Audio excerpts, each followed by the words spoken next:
Hello, my name's Tim. I'm going to be making a series of videos basically going over the Bible, explaining it, teaching about it. I think this is important.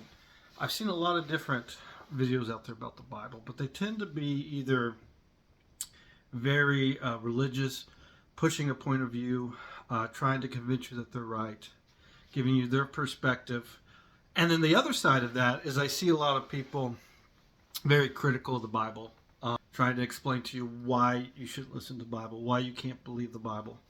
And what I think is a better approach is sort of a middle of the road, giving you traditional viewpoints, giving you scholarly viewpoints, but just discussing it and learning about it. And it's important to learn about the Bible because it is so foundational to Western civilization. And in the country you live in, if it's a Western country, it's going to have laws and it's going to have decision makers who are influenced by the philosophy and by the teachings and the understandings of the Bible, right? Philosophers and teachers have talked about that. Then, even if you're not in a Western country, you have people who, your country is interacting with a Western country, a country that's built off the Bible, right? Or maybe it's an Islamic country which was influenced by the Bible. So it has huge impact in our culture and in the world. And we're also going to get into history and other things like that. Hopefully we can have multiple viewpoints, maybe get some more people on to talk about different ideas within the Bible or within that context. And so that's basically what this is going to be. I'm going to start in Genesis and do a Old Testament series, then and just kind of move through that roughly chronologically. Then I'm also want to do a New Testament. But for the New Testament, I think what we're going to do is start with the letter of Paul, start with his earliest letters, and begin moving through in that way, right? So it's chronological in the sense of the earliest documents to the latest documents, and see if we can uncover things that way. Because if you just go through it the traditional way, you're sort of already accepting that this is chronological order and that there hasn't been any changes or influences. And maybe there hasn't. We'll see. But that's the idea. So today we're going to start in Genesis, and obviously a very well-known verse, Genesis 1:1. I'm going to be using the Berean Standard Bible to read from. It's a fairly recent translation. It's a very good translation. It takes into consideration the Dead Sea Scrolls. It's free online, so anyone can look at it. They go into details about what went into the translation, what documents they used. It's very great. It really is. And it's not the work of a single person. It's not using an existing translation. It's going into just the most recent scholarship about which verses to use. But before we do that, I actually want to hit on and talk about what is the Bible. What is the Bible? What do we mean when we say the Bible? Because I hear a lot of crazy things about the Bible. Like I constantly hear people saying, well, what books did they take out of the Bible? And what books did they add into the Bible? And, they changed the Bible. The Bible was changed. The Bible was corrupted. And it sounds to me like most people who are speaking this way don't even fully understand or don't want to speak about the Bible the way it actually is. And it would actually be incorrect, I believe, to say the Bible as if there was one single text that you could look at and say, this is the Bible, and if it's not in this, it's not in the Bible, right? And if you're going to be based on the Bible, if you're going to believe, this is it. And that's not the case. That does not exist. In fact, what you actually have is you have multiple Bibles. So what do we mean by Bibles? Is it's a collection of documents. It's almost like a miniature library, right? These are manuscripts, are reconstructed documents because we don't have the originals. The originals are gone. They don't exist. We have essentially manuscripts, handwritten copies of the original ones, are what were copies of copies, right? So that's what we have, and we compare different copies and different manuscripts together to try and figure out what the original version of a specific book would look like. That's basically what we're doing. And then we add those, and of course that's in the original language that those manuscripts are in, and then you put it together, and then you translate it. Now, different people are going to use different manuscripts. Are they going to have different books that they include, right? We can go back to the Second Temple period of Judaism, which I think is very foundational. And you could think of there actually being 4 different Bibles at that time. Probably more. Actually 5 that I can think of that we can reconstruct. So we know that the Samaritans were around during the Second Temple period. And we know that they themselves had a tradition of Yahwehism, of following Jehovah, of following the traditional Israelite God. And they had their own Torah, their own law. And it was different. It had differences between that of the Jewish law, right? And so you could say that that's their Bible. Then you have, in traditional Judaism in Jerusalem and Judea, you have the Sadducees and the Pharisees. Now, they used the same Torah, roughly, as far as we know, as far as we can reconstruct. They were in agreement on the Torah. They had the same copies of the first 5 books. Genesis, Exodus, Leviticus, Numbers, Deuteronomy are the Torah, the law, the first 5 books, the Pentateuch. All right, all of these is what we refer to it. But the Sadducees would have said that's where their Bible ends. They only have that. However, the Pharisees would say that they have more than that, that they have the law and the prophets, right? They have all these other books that they've added. Now, there's another group. You have the Essenes, or what's called the Essenes, out in the wilderness, and the Dead Sea Scrolls come from that community. And they have those same books that the Pharisees have, but they also have other books, like the Book of Enoch, and books that they produce themselves, that they are teaching and learning about, and even some that they're writing. Now, we don't know what the difference is in their opinion between the individual texts that they're using. Are some more authoritative than others? Probably. But what we do know is that they would have considered that their Bible, right? So it's like you have these 4 different Bibles just in the area of Jerusalem. You could call those 4 different Bibles. And then you also have a Greek translation that we know about because Philo of Alexandria talks about it, right? And that's what we call the Septuagint, which initially was a Greek translation of the Torah, the first 5 books.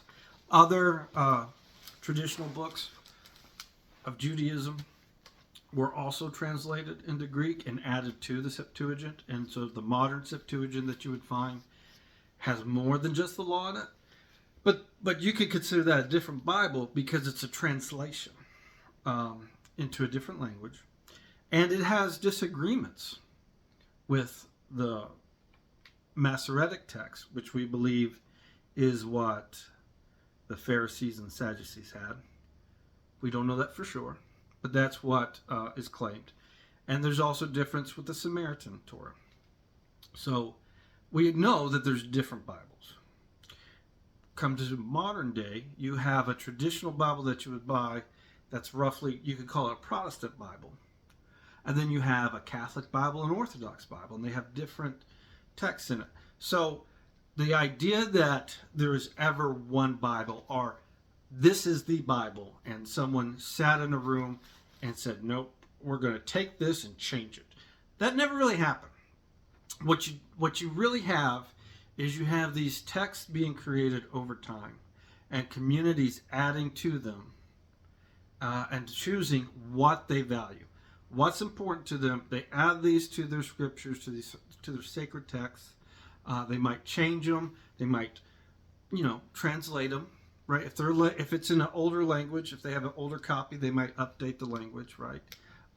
We see that in Daniel, which appears to be in Hebrew and Aramaic, right? And we don't fully understand what happened there. Some people believe it was originally written in Hebrew, then somebody who wrote Aramaic added a section. I've heard that. There's other explanations.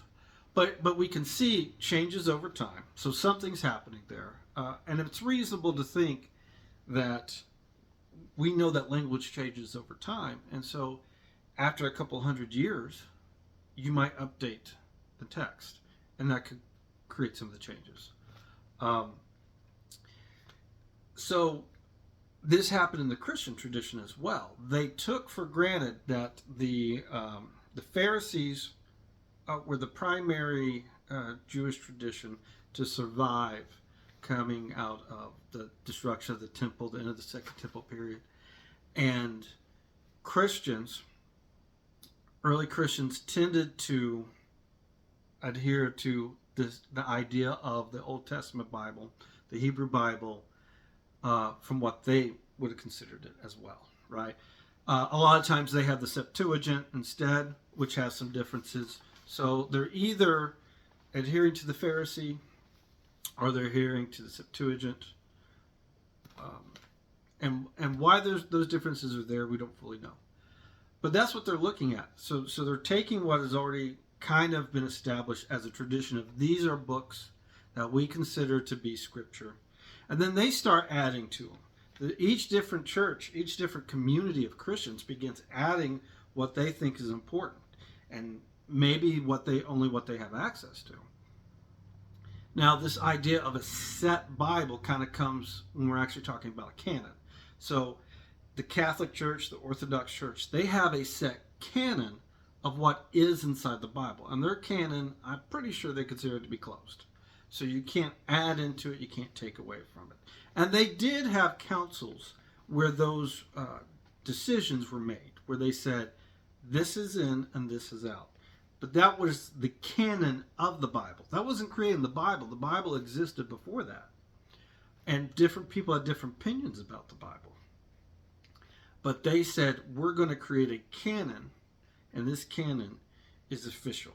And there's not a lot of churches that actually have an official canon that I'm aware of. The Ethiopian church, they have all these books plus more books, but they don't really have a canon in the sense that they said, this is what's in and this is what's out. It's more like they said, well, we're going to just keep adding whatever we find to the tradition. Now, Protestants, I think, have a sort of idea about a canon, especially since a lot of them hold to the traditions of the councils that existed prior to them splitting off from like the Catholic Church or the other churches. And so they're kind of taking the idea of canon from there. In fact, the first King James Bible was very close to just an English translation of the Catholic Bible at the time. But they don't, typically they don't say, this is our canon. They're just going off what tradition says is the Bible. So you could call it the traditional Protestant Bible, right? But most denominations that I'm aware of don't explicitly make a statement about what is their canon. And a lot of Protestants, from what I've heard, are actually open to the idea that the canon's not necessarily closed. It'd be really difficult for you to add to it at this point, but they understand that God still speaks, God still moves, in their opinions. So they might actually be open to adding, right? And I know that some Christian communities absolutely do open and look for new documents to bring in. And maybe they don't hold it the same as the Bible. They're not adding it to the Bible per se, but they're talking about it at their services. They're encouraging their congregation to read different texts and books. So we got to really kind of change our mind about the Bible as thinking as this one set book that's locked in stone that was established. It's always been evolving. It's always been changing. And when you translate it, it changes. When we found the Dead Sea Scrolls, the traditional Protestant Bible changed, right? They took information from that. So I just want to talk about that before we get into it. And if you have questions, feel free to comment below, message me. I'm completely open. I love talking about this stuff. I love learning. And if you think I get something wrong, let me know. I'm not perfect. I'm not a scholar myself. I've studied this. I have some formal education and training in this. I don't have a degree in it or anything. I have a degree, but it's not in this. Most of my training is self-taught, mostly a layman, right? I've been studying this for decades. But I do have some formal training. I have gone to classes that taught about different books of the Bible. And also I've done research online, listening to other people who are scholars who have done this research, read their books and things. So I'm quite knowledgeable, but I'm not an expert. I'm not a scholar. I would never try to portray myself as one. I'm not a pastor. I'm not a theologian. I'm nothing like that. You can consider me a layman, but a very knowledgeable layman, I would say. And hopefully I'll learn more in this journey, but I feel like I have a lot of knowledge and I can present it in a way that can help you not feel like I'm pushing you into a certain point of view or attacking what you believe per se, but just presenting the information. So with that said, let's get into the actual Bible. And I'm not going to go word for word throughout the whole Bible, but in this first couple of verses in Genesis, I do want to read it because this is going to be a big one and we probably won't get past the second verse. So we're going to go to Genesis 1:1. In the beginning, God created the heavens and the earth. Now the earth was formless and void, and darkness was over the surface of the deep. And the Spirit of God was hovering over the surface of the waters. Now that seems pretty straightforward, but it's not. And these verses are hugely debated. And so one of the questions we have is, like, how old is this? And where did this come from? And we'll get more into the origins of the Bible. But to me, it seems like at a minimum, there's a pretty ancient tradition here, especially in this first section. You have a very sort of strange thing happening. And we'll start with in the beginning. So a lot of people nowadays will tell you that in the beginning is an incorrect translation, right? They'll tell you that's not what it's supposed to be. That's not what it is. That's a bad translation. And they'll say that it should be, and they'll put up like a lot of Hebrew translations, meaning Jewish Bibles that have translated as when God began to create the heavens and the earth was without form and void. So what's the difference and why does it matter? Well, the difference seems to be, what people are saying, is that when you translate it in the beginning, you're saying that this is the first thing that happens, and then everything comes from it. And when they say, no, that's not what it's saying, you have the translation of when God began to create the heavens and the earth was formless and void. They're saying, well, the earth was already there when God started to create. He didn't create the earth. He didn't create this out of nothing. There was something there, and he began to work with it, right? That idea is really what we got to play with right now. Now, whenever people are trying to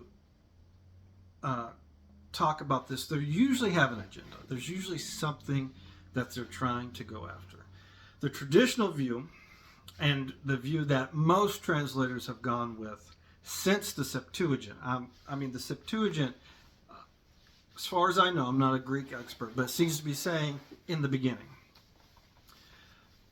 So going back 2,000 years, probably at least, you have this idea of in the beginning, and out of nothing, God's creating. This is a very central theme for people who believe, especially literal belief in the Bible. It's their spiritual source. They want to say that God created everything and that it had to come from Him. You have people who don't believe in evolution. They point to this saying there's no room for evolution in there. That's why they want to stick to in the beginning. And they'll say, well, you're just trying to fit evolution. And some people are, when they're trying to say when, they're trying to create extra time in there so that, the universe could have been around for billions of years before God began to create the earth. And that's why they're saying when. They're playing with that idea. Some people, a lot of scholars who hold to the when God began to create the heavens and the earth, they're trying to point at the connection to ancient creation myths where gods don't create out of nothing. Gods create out of existing material, right? A giant is born out of chaos, and they kill the giant and use the giant's body parts to create the world, as an example, right?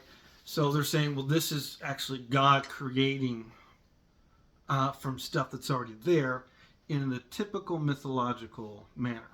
All right. So I think all of that kind of misses the point. So what we need to try and do is think about the context of when it was created, who would have originally wrote this, maybe what they were thinking about. And it's really hard to know who originally wrote it. There is evidence, strong evidence, that it arrived in its final form sometime around the end of the exile, early Second Temple period. We get Genesis in the rough version, right? Because we don't even have a copy of that Genesis that they would have had. We have the Masoretic text. We have some manuscripts from the Dead Sea Scrolls of Genesis. We have some Samaritan documents, and we have the Septuagint, right? So we don't even have anything from early Second Temple period. We just don't. So we're kind of having to go. So, but I think one of the key things to think about, especially at this one, is this is pointing towards a much more ancient tradition, and that there is more going on than what it seems. And that's the way they talk about it, the way it's structured is very weird, and we don't fully understand it. And the people who put the finishing touches on it in the Second Temple period, they didn't fully understand it either, because it had been so long since the initial writing. And here's why I say that. So the phrase, the heavens and the earth, and this is accepted by scholars, theologians, everyone. When they say that, typically throughout the Bible, especially in the Old Testament, when they use that phrase, it's an idiom. That means everything. It means the universe, right? So you could translate this. When God began to create the universe, the earth was without form and void. And so it sounds like what we're saying, God's creating everything. When God began to create everything, the earth was already there. So was the earth the only thing there? And then God created everything else? Well, no, if God created everything, then He created the earth. So if He created everything, the earth is part of everything, then how is the earth already there when He creates everything? It's a contradiction. And it's because we don't fully understand what was going on with that and why they worded it that way. There's a lot of interesting things. And another thing, they talk about this in the Talmud. They're trying to understand this. And that points to, I believe, the ancientness of these concepts, is that even in the Talmud, they're questioning what's going on in the very first verse. They even ask, why doesn't the first word in the text begin with an aleph, what we would call essentially an A, but the first letter in the Hebrew alphabet? Why doesn't it start with that? Why does it start with a beta? And they say that you're not supposed to ask what came before that. That's their tradition. That's one of the traditions. So there's a lot of questions about that. So let's try and make it a little simpler and think about, well, what are the basic concepts? We know that there's this idea of a supreme God, of Yahweh, Jehovah, however you want to say it, that this is the supreme God. There might be other gods, right? And we'll talk about that as we get into it. It does seem like they would have been, the original writers would have been of the opinion that there might, and there probably are, other gods. But ours is the top God, the God of gods, the Lord of lords, and that he's the one that made everything. So if other gods do exist, he's the guy that would have made them. So everything comes from him. That seems to be something they're trying to get across here. So whether or not you have your own theological beliefs, it does seem that that was important to him, the idea that this is the being that made everything. So whether or not the earth was there already, void, they still would have believed that the earth was created by God, right? It's not like they thought some other God created the earth and then Yahweh came along and started creating on the earth. That wouldn't have been what they thought. It's just not. They might not have even had an idea about it, but they're trying to point back to their supreme God as the ultimate maker. As far as time goes, that is definitely reading into the text. That is us putting things on the text. They were not trying to make a statement of time. They were not trying to say that, okay, start your watches from here, start tracking on your calendar, and you're going to know how old the earth is, and you're going to get to 6,000 years. And they're not trying to say that. And they're also not trying to say, yeah, no, this is just, it's been 20 billion years, and now he's starting this process. It's going to be, another 200 million years. And no, they weren't thinking like that. They weren't. They weren't trying to tell you when this happened. They were saying way back, whenever.